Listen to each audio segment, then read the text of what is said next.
Bunyog, bunyog, halikan na kasama ka. Bunyog, kapag buklod ay may pag-asa. But we have a picture when you were very young, and I was quite young as well. What were you in 1998 as Senator Gatchet? You were congressman already. Yes, okay. But I'm not grilling you. I'm going to ask the mayor. I just wanted to. Mayor Alice Go, first time nyo sa politika 2022, right? Madam I'm Senator, sure yes po. this has been asked of you in the previous hearing. I just wanted to put it on record again. And before 1998, you were in business. That's what we have. Before 2022 po.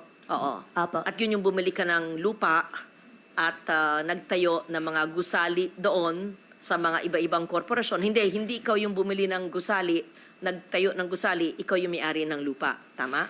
Prior po, ako po. Yes. And by now, you're well aware that yung mga nagtayo ng gusali ay may mga ginawang krimen sa mga lugar na yon, teritoryong yon, kung saan kinatatayuan ng lupa mo, at ang mga krimen na ito ay human trafficking among others, including illegal gambling and other criminal activities.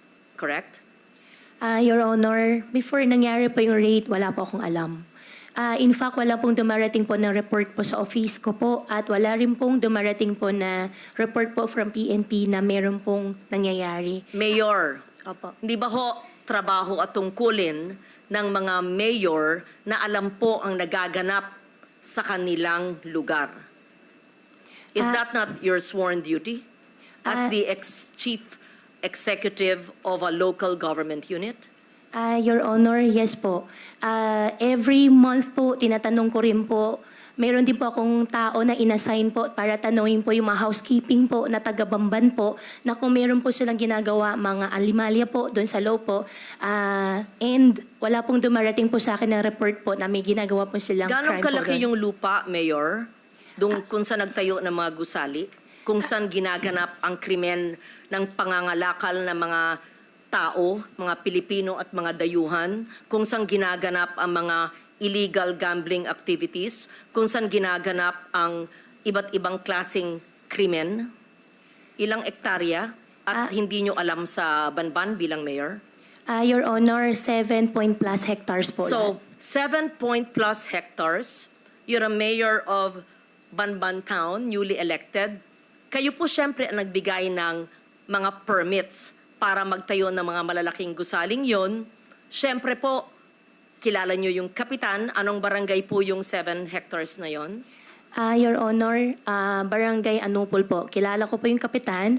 At Your Honor, yung mismong POGO po na operation po is nagbigay po sila sa akin ng provision license po from PAGCOR po. Then that's the only time po na minigyan ko po sila ng permit po. Second, third, and fourth floor po. At yung mga nahuli at nasagip na mga dayuhan at mga Pilipino ay alam nyong nangyari yon, di ba? Alam nyo na sila ay kinakalakal, sexually abused. Your Honor, before po nangyari po yung raid, wala po akong alam. After the raid po, doon ko po nalaman po. At tinanong nyo sa inyong barangay captain na siguro naman ay kilala nyo, kaalyado nyo, kung ano po ang ginaganap sa 7 hectares na property yon kung saan malalaking mga gusali?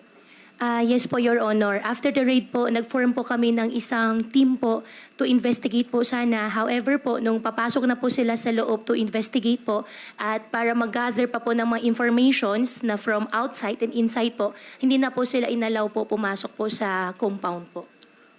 The whole 2 years that you've been the local chief executive at nandun ang mga nefarious, illegal, criminal activities in a barangay in your town, and you will say, wala po kayong kinalaman o wala kayong alam sa mga nagaganap?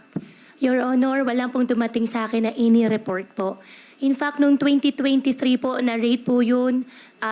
First, nung nakaraan beses po na na-rate po yun, nag-form din po kami ng isang task force po, isang team po to check. However po, kalagitnaan po ng aming investigation po, nasa korte na. Nung nasa korte na po, hindi na po kami nakialam Pero bilang kayo LGU po ang may-ari ng lupa kung saan po nagtayo yung mga negosyante. So kilala niyo po sila. Your Honor, nag-divest po ako 2021 po. Yes, Yes po. divestment, but you know them. Kilala ko po yung Huang Jiyang po, Your Honor. So kilala nyo, ano po yung negosyo ng inyong kadil na nagtayo ng mga gusali at negosyo sa lupa nyo? Your Honor, kilala ko po si Huang Jiyang at siya po yung nag-invest po dun sa mga buildings po.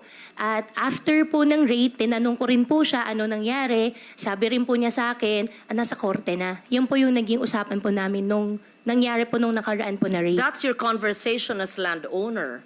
But your concern as mayor, considering talamak, how do you say, anong salita doon na grabe ang nangyayari ng krimen sa iyong jurisdiction ay hindi po kayo nabahala? Your Honor, yung nakaraan po na raid po na company, tsaka yung company po ngayon is two different company po.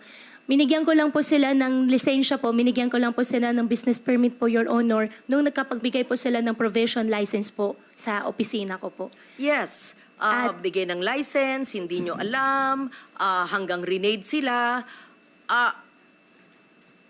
Alam nyo, pinasukan nyo, tumakbo kayo bilang mayor at nanalo kayo ng ilang daang votes over your rival and you're saying something that you're familiar because kayo may-ari ng lupa at kilala nyo yung tao, nagtayo ng malaking gusali at nagkaroon ng raid na last year at hindi nyo alam na nagaganap ang mga krimen na yon right under your nose in the LGU which you had?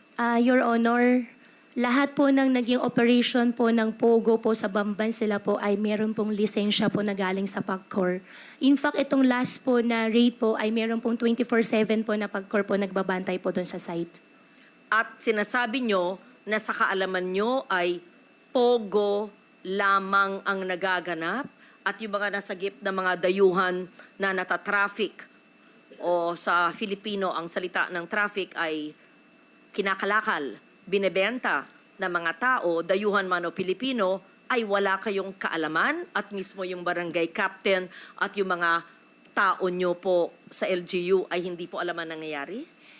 Your Honor, walang pong dumating po ng report. In fact, before po nangyari, I think 2 weeks po before nangyari po yung raid, nag-invite po sila sa amin, kasama po ang LGU po, para sa isang open house po na visitation po. Nakakapasok naman po yung mga empleyado po ng LGU po doon. Wala rin pong dumarating po na report po sa opisina po namin. At meron din po kami ordinansa po, resolution po, na galing po sa Sangguniang Bayan po na nire-require po ng konseho po ang aking local police po na na mag-report, mag-submit po sila ng report po in a weekly basis. Wala pong dumarating din po na report po sa amin na meron po nangyayari po na any crime po sa loob. Anong ginawa po nyo nung natuklasan nyo na renade sila, na may mga illegal activities dun sa lugar kung saan kayo ay parte dati, na sabi nyo nag-divest na kayo, and what have you done?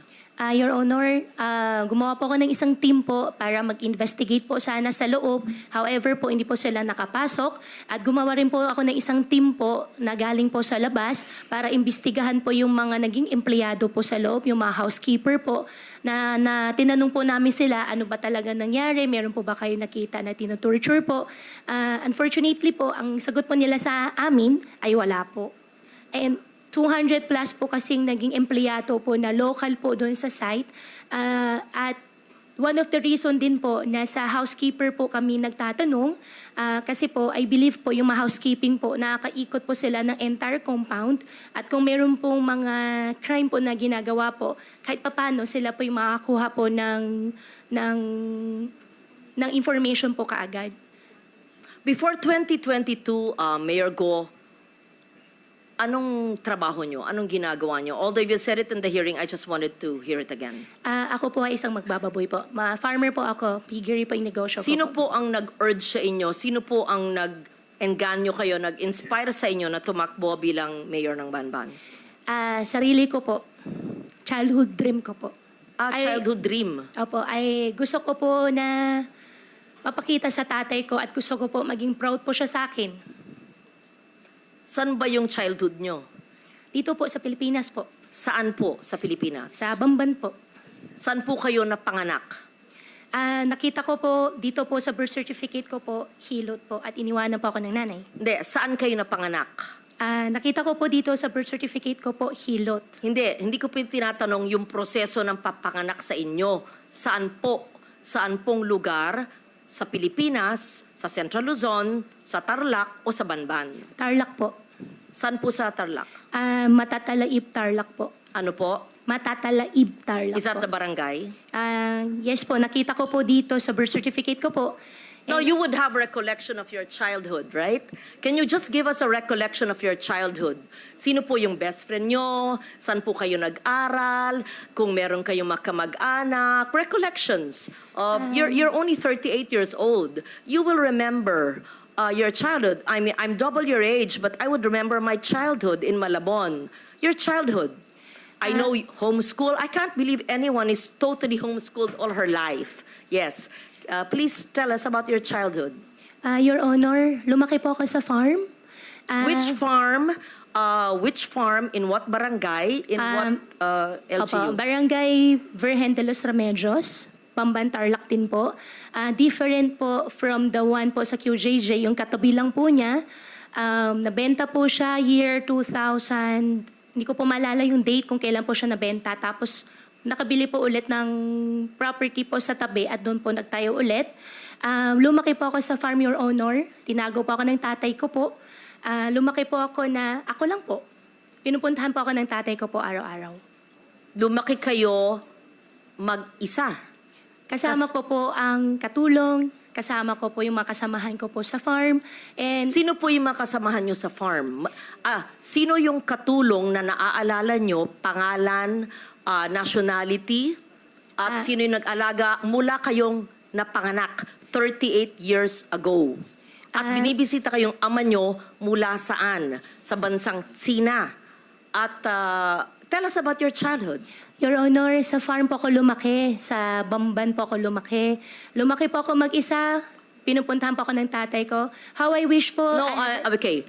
You cannot grow up alone from a time you were born. Opo. So the formative years from a time your mother birthed you up to perhaps 10 years old, sino po yung inyong naging caregiver o yaya? Hindi naman pwedeng mag-isa lang po kayo sa farm.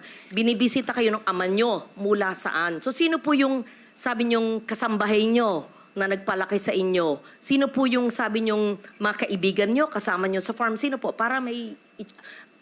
In short, I'll be Opo. very honest. Opo. Please convince us that you were born in the Philippines, that you are Filipino, and that you are not what people suspect you to be. Dediretsuin ko na po. Kumbinsihin mo kami kasi hindi po pwedeng hindi nyo maalala yung inyong first few years of living na formative years. Para makumbinsi kami because we want to be convinced that all elected officials are Filipinos and not spies of other countries. So, as a nationally elected official, and I won in Tarlac, number 1, I think, or 2, and I won in Banban, perhaps you even carried me your sample ballot, we have to know. Di ba ho? So if you're really Chinese and fronting for other people, go back to your country. But if you are Filipino and you were born here, convince us because we want to be convinced. So I'm trying to help you by trying to make you recall about your childhood. Hindi pwedeng, kasi parang scripted. Kasi I was born on this. This is what I can remember. And then when I ask you the same question, it's the same rote. R-O-T-E. So convince us. Your Honor, lumaki po ako sa Bamban, Tarlac. Lumaki po ako sa farm. Paulit-ulit. Opo. Anong barangay, anong farm, sino po yung nag-alaga sa inyong sabi nyo na binibisita kayo ng ama nyo, ano yung family situation, sino pong makalaro nyo, kaklase nyo, kung homeschooled kayo, sino po nag-homeschool sa inyo, ganun po. Madam Senador, Ako po ay lumaki po sa Barangay Virgen de los Remedios, Bamban, Tarlac po. Ako po ay isang Filipino. Lumaki po ako kasama po yung mga empleyado po namin sa farm. Ipaprovide ko rin po yung mga pangalan. Come and go din po naman kasi yung mga naging empleyado po. 38 years ago po, Madam Senador, wala po ako talagang maalala ng sobra. Pero meron pa po ako isang kasama ngayon po na matagal na po sa amin, si Mang Boy po, na hanggang ngayon, kasama ko pa rin po siya. Sa susunod po, baka pwede ko po siya i-present din po dito para makilala niyo po. And in fact, 14 years old pa lang po ako, nagtatrabaho na po ako. Kilala po ako ng barangay chairman na mention po kanina na ipapaimbita. At bumibili na po ako ng mais. Pwede po ako mag-present po ng mga pangalan po nila na magpapaalam lang po ako sa kanila kung pwede ko po sila i-disclose po yung names po nila.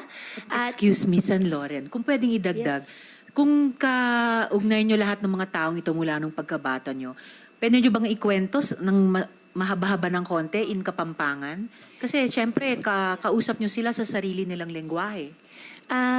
Madam Chairman, ang Bamban po ay Tagalog po. Meron din pong Kapampangan, pero yung mga kasama ko po sa loob ng farm po, mostly po mga Visaya po. Kasi ang piggery po, biosecurity po, hindi po sila lumalabas. Well, actually, San Loren, Nakakulong? just for the Hindi record, lumalabas? may mga nag-o-observe na mga kababayan natin, pati mga netizens na mga Opo. Kapampangan. Yan po ang tanong nila sa inyo. Kasi Kapampangan po ang lingwahe nila. Yes, doon. yes. Anyway, Can you San Loren, speak? please Oh, proceed. thank you for that interjection. It's very helpful. Magsalita po kayo sa Kapampangan kung kayo lumaki sa... Madam do. Senador, konti lang po yung alam ko po sa Kapampangan. Ang alam ko po, sobrang konti lang po. Di Okay. takda mo po. What Chinese language do you speak? Hokkien or Mandarin? I can speak Hokkien po. Okay, speak in Hokkien now. Bo? More. Tell us more about your life in China. Wala po akong life po sa China. Dito po ako lumaki sa Pilipinas po. Tell us about your life in the Philippines and tell us about your family in China in Hokkien. Family ko po in No, China. in Hokkien. Please tell us about your father who's from China and he visits you, used to visit you when you were a child, and the family of your father in China, and where are you from China in Hokkien. We have interpreters and perhaps I can understand a little. Yes po. Guay lao pe tui tai liok lai. Continue. Gua si Trung Quốc lang. Gua si Philippines lang. Tell us about your relatives. Pakikwento po ang mga kamag-anak ng iyong ama. San sa bansang Sina ang inyong ama at ano ang ginagawa niyo? Sinabi niyo embroidery, etc., negosyo at mga kamag-anak niyo doon. Tell San us. Loren, before she answers, Yes. maybe we can ask Ms. Batay, our Chinese interpreter, just to Yes, interpret to yes. us what the mayor said. Thank you. Ms. Batay. Okay, so in English, the interpretation would be, my father is from China. I am not a Chinese. I am a Filipino. I mean, you're obviously half Chinese because if your father is full Chinese and your mother you claim is Filipino, right? Your Honor, ako po ay isang Filipino at ang tatay ko po ay Chinese. Ako po ay, kung hindi man po ako full-blooded po na 100% po na Filipino, dahil po sa tatay ko, ako po ay isang Filipino po. Okay. What do you recall in 1986 when you were born? Your Honor. And why is it that you obtained your birth certificate? To be fair, sometimes people only have their birth certificates much later. But tell us the process of obtaining your birth certificate in what year? What year did you get your birth certificate? Your Honor, 2005 po. Yes. How San did Loren, you... if I may just quickly add to your Please, earlier please, question. proceed, Madam Chair. Mayor, may childhood photos ba kayo sa Bamban? Yes. Meron po, nung bata po ako, Madam Chairman, hindi po talaga uso cellphone. Pero sa nangyari po, meron po camera mga po. circulation po ng mga pictures ko po ng teenage life ko po sa conception. I can provide po. In fact, hindi ko po alam na meron po pala akong ganun picture. Could you kindly give us the earliest photos of yourself and your family and your workmates, playmates in your very exclusive and closed farm that you said, and your relatives in China and your father's relatives and the time that you were born, 1986, hindi naman, okay, walang cellphone, but you must have photos. And Yes po. proof of your homeschooling. Siyempre, pag homeschooled, meron pa rin yan mga report card, hard copy pa nun, hindi pa soft copy eh. Yes po, Your Honor. Hahanapin ko po yung mga picture po. Pati So, po yung mga tao po, pati po yung mga empleyado po na kasama ko po. what was the situation, Mayor Go, noong 1986 when you were born? Where was your mother? Where were your parents? And sa mga binibisita kayo ng iyong ama at ang kasama niyong lumaki ay sino? Fill in the blanks, please. Your Honor, 1986 po, nung pinanganak po ako, wala po akong any knowledge po. Dahil baby pa po ako noon, lumaki po ako, may nakikita po ako mga kasama po naging kasama po, naging partner po ng tatay ko po. At lumaki po ako sa farm, isa na rin po yung na-mention ko po nung nakaraan po na Senate hearing, si Teacher Rubilin po, nakasama ko rin po siya.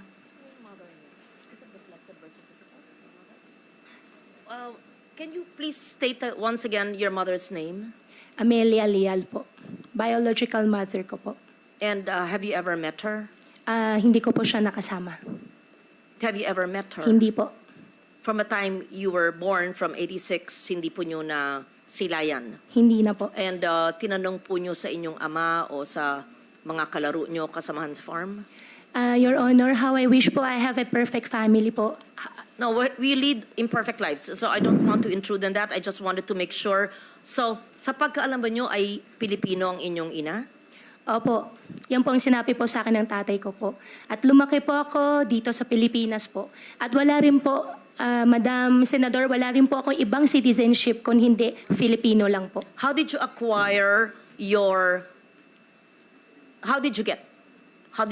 your birth certificate in 2005? Minigay po sa akin, hindi po ako yung nag-prepare po nitong birth certificate. Hiningi ko po sa tatay ko po yung birth certificate ko po. Was this discussed, Madam Chair? Did the PSA already look at the birth certificate? That was what was being discussed earlier, right, when I arrived? Yes. So that was, we will ask for the report from the PSA on the authenticity of that birth certificate. So tell us more. I know that time is up now. Tell us more in Hokkien, your childhood situation. I don't want to be intrusive, and there's no reason to explain about all of us have imperfect lives, but tell us about your childhood so we get to know you better, and your Chinese playmates, if any, Filipino associates or playmates, if any, and your family in China. In Fukien po. In Hokkien, Sen. please. Opo. Sa We farm, want to hear you speak your language. ang language ko po ay Tagalog po, Senador. Ako po ay isang Filipino. Sa Yes. farm po, ang gamit pong namin lengguwahe po ay Tagalog po. But speak Hokkien. I just want to I hear can it. speak Fukien po, pero ang Yes. ginagamit po na lengguwahe po sa farm po ay Tagalog. There's nothing wrong with knowing languages. Yes po. If you're good in Hokkien, speak it, right? For Yes after po. all, your father's Chinese and you're half Chinese. Don't Madam, be ashamed of that. Opo, hindi naman po ako nahihiya, naman po ako na-ashamed. Madam Senador, mas kaya ko po ikwento na mas fluent sa Tagalog kasi yan naman po ang mother tongue ko po kaysa sa Chinese language po. Kaya ako okay lang po na ikwento ko po in Tagalog. Okay, proceed. If you don't like to speak the language of your father, then speak in Filipino. Opo. Briefly please, Mayor, dahil malapit na tayo mag-suspend for Ay, today. opo, sorry po ma'am. Thank you. Just brief. Apo. Thank you, Madam Chair. Lumaki po ako sa farm. 14 years old pa lang po ako. Nag-aalaga na po ako ng baboy. Ako nagpapaanak. Ako rin po nagbebenta po ng mga fatteners po na nilalabas po ng farm. Medyo, hindi po yung negosyo. Mula po 1986 when you were born, your recollection, 86 to the time you obtained your birth certificate in 2005. Madam Senador po, nung maliit pa lang po ako, nung 1986 po, wala na po talaga akong malala. Although ayaw ko po talaga ma-mention yung word na wala po akong malala, pero wala po No, talaga I'm ako not maalala. asking about the day you were born. Obviously, nobody knows that, any of us. I said 86 to 2005. Between the day you were born and 9 years old, you would have some recollection. Ako nga po, doble ng age nyo. Naaalala ko pa yung childhood ko na ako'y 5 years old eh. Kilala ko pa yung grade school teachers ko eh. Yun lang po. Huwag tayo magpilosopo po dito. I mean, Opo. obviously, I'm not asking you, how was it when you were born? Hindi po. From 1986 to 2005. Madam Senador, lumaki po ako sa farm. Kinulong po ako ng tatay ko. Paulit-ulit naman, parang memoryado nyo. Kasi kino-coach ka ng lawyers mo siguro. Just, magkwento, parang kaibigan. Parang nagpunta senador sa'yo, oh, Mayor, kamusta na kayo? Kamusta ang buhay nyo dito? Napana kayo sa farm? How was your life when you were born? Ganun. Sino yung neighbors nyo, playmates nyo, paano yung pamilya, binibisita ka ng ama mo, ganun. Kwento lang. Madam Senador, As a gustong-gusto ko Filipino, as you claim. Opo, gustong-gusto ko po magkwento. Ang playmates ko po doon sa farm ay yung mga dati po namin empleyado rin po. Kamenggo po yung mga tao pero may mga luma, mga matatagal po namin empleyado. Pagbalik ko po ngayon araw, hahanapin ko po sila at sa susunod po na Senate hearing, isasama ko na lang din po Ako, sila. aaralin pa ng mga abogado. Teka po, anything, when I say your first 10 years of your life, the first 9 years of your life, kilala ko pa yata yung isang abogado mo sa likod mo. Anyway, the first 9 years of your life, what is the first image that comes? Tell us about your farm life. Must be a charming, idyllic life, right? Opo, nasalo po ako ng farm. Di po ako pinag-aral po ng tatay ko po. Ang nagtuturo po sa akin si Teacher Rubilin po na na-mention ko po nung nakaraan na Senate hearing. And how I wish po really, Madam Senador, na I have a perfect life po. No, However we're po, not talking about pinalaki po ako sa farm. imperfections or perfection. Kwento lang nga eh. Opo. 9-10 years po. Siyempre man, Mayor, may maalala, 38 ka lang eh. Opo, sa farm nga po ako lumaki po, Madam Senador. Hindi po naging normal po, hindi po naging normal po I'm yung not buhay ko asking po. normal or it's Madam Chair, I know that time is limited and I would want to get to know the mayor. As I said, we're giving you the opportunity to prove to us that you are Filipino. Opo. We ask you the questions which I would ask normal people. I would ask you, Risa, tell me about your childhood, right? Sorry, in our childhood, I talk about my child. Yun lang. Nothing to be defensive about. You don't have to say the same thing. Basta sa farm po, tell us about your child. Ako sa farm. Basta tell us about your child. Sa farm. Ano ba? Huwag tayong robot. Tell us about your childhood. So we're convinced that you have a childhood in the Philippines. And if we ask you to speak about a foreign language, to speak in a foreign language that you are, nabihasa ka, ay, hindi, mas magaling po ako sa Pilipino. Ba't may kakaya kung magaling sa Fukien? Kung magaling ka mag-Mandarin? Wala, maganda nga, marami ka na lengguwahe. I will leave it at that and I will Opo. ask more questions in the next hearing because ano ba ang ating pinupunto dito? Na dapat ang ating mga ahensya ng gobyerno ay hindi nagpapahintulot ng mga sindikatong kriminal na nagbibigay ng mga peking birth certificate at ibang dokumento na nabibigyan tuloy minsan ng mga Philippine passports o nakakabigay ng ID ng Philippine government agencies na de-deprive tuloy ang ibang Pilipino sa mga benepisyo. At hindi lang yan, maari pa, without judging you or prejudging you, na mahalal sa mga posisyon na maaring maging national security issue. I'm not judging, I'm basing it on what I've heard and read, and I'm giving you the chance to prove that you are Filipino. Yes, so I will leave it at that. Thank you very much, Madam Chair, for the time and the patience, and I would like for her to submit the photos that you requested, the name of the teacher, and perhaps the teacher who helped her homeschooling, names of employees, their full names, photos, addresses, playmates, etc. You must have a neighbor who knew you in the 80s, right? Imposible mo walang may kilala. Hindi pwedeng sumulpot ko na lang ng 2005, tapos I'm Filipino, I'm here. Okay.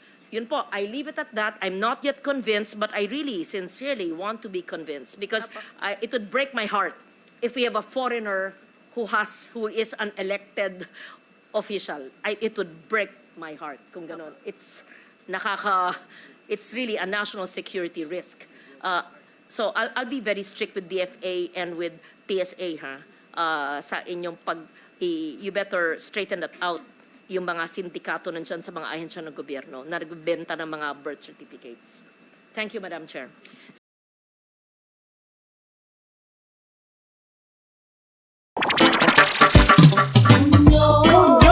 Mapaglanong salita na ang ibig sabihin dito ay ang pagkakaisa. Bunyog Party List. Halika na, Bunyog Party List ka na. Halika na, Bunyog Party List ka na. Sa susunod, ang atinang suportahan, Bunyog Party List, nagtataguyod ng katotohanan, lumalaban para sa bayan.